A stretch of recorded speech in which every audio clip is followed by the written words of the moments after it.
Okay, let's talk about a secret. A secret that's become a global legend, a mystery that's literally locked inside a vault. But what if I told you the secret isn't actually what we've all been led to believe? You know, for more than 100 years, the company has spun this incredible mythology all around its secret formula. This isn't just about protecting a recipe, not really. It's about selling us on the idea of a mystery, which makes the drink itself feel, I don't know, special. And this is the crown jewel of that entire myth.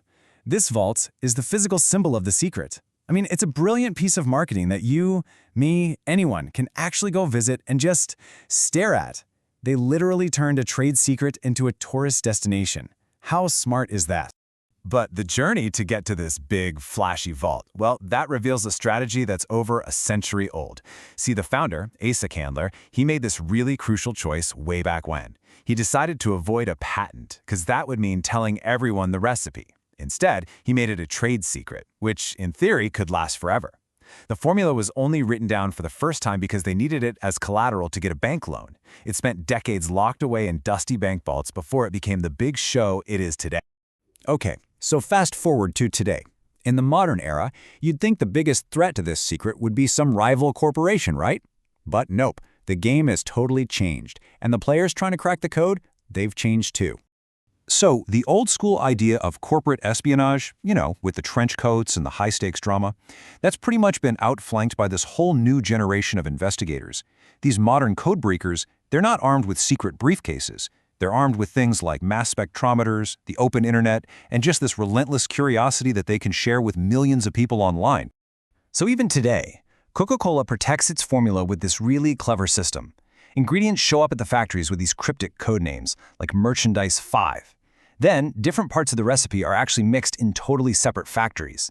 The whole thing is designed like a puzzle, so that no single person in the entire production chain actually has all the pieces. It's kind of genius.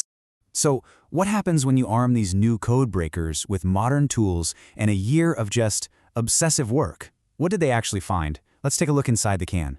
And here's what's so fascinating. The vast majority of what's in a can of Coke, it's not a secret at all. About 99% of the drink is made of stuff we all know about.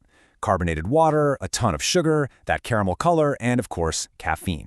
Which means that the entire century-old mystery, the vault, the legend, the whole shebang, it all comes down to that tiny, final 1%. That's supposedly where the magic is, in this little blend of natural flavors that has a cool code name, Merchandise 7X. And using some seriously high-tech science, researchers were able to zero in on what's in that 7X. They found the stuff you'd expect, right? Citrus oils, some spices like cinnamon and nutmeg, but the real breakthroughs were the things nobody expected. A fresh, kind of green flavor, the dryness you get from wine tannins, and get this, a tiny amount of acetic acid, which is, vinegar. And the result of all this obsessive research? They created a replica that was so convincing that in blind taste tests, people literally could not tell it apart from the real thing. The guy who made it even argued that there's a bigger taste difference between Coke from a can and Coke from a glass bottle than there is between his version and the original. Wow. So this brings us to the most important question, right? If the formula has basically been replicated, why hasn't Coca-Cola's empire just crumbled? Well, a total disaster from the 1980s gives us the answer. It was the moment that Coke itself revealed its own secret. Back in 1985, Coke was feeling the heat from the Pepsi challenge. So they made what seemed like a smart, data-driven decision. They created a new, sweeter formula that in taste tests, people actually liked better. They launched New Coke and it turned into one of the biggest marketing blunders in history. The public was absolutely furious. And this chart just shows you the paradox perfectly. The data was crystal clear. People preferred the taste of New Coke. It beat Pepsi and it totally crushed the original formula. So by every rational metric, it was a better product. And yet people hated it. The backlash had nothing to do with taste. It was about something way deeper. It was about emotion, about memory, a feeling of cultural betrayal. People felt like the company had stolen a piece of their history, and they were not quiet about it. And this right here, this leads us to the real secret, the one that's been hiding in plain sight this whole time, the one that the whole New Coke mess accidentally exposed. Because at the end of the day, it was never really about the list of ingredients. It was the story, that 100-year-old mystery, the high-security vault, this shared cultural idea that we all just kind of bought into. It was about a feeling, happiness, togetherness, nostalgia. All these ideas sold to us through billions of dollars in advertising that connected this brown, sugary water to the most important moments of our lives.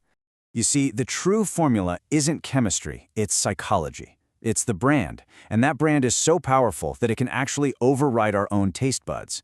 The New Coke saga proved it beyond a doubt. People overwhelmingly chose the product they liked less simply because they loved the idea of it more. So, the next time you hear about some closely guarded corporate secret, it's probably worth asking yourself, what's the actual product here? And what's the story they're really trying to sell me? The answer just might surprise you.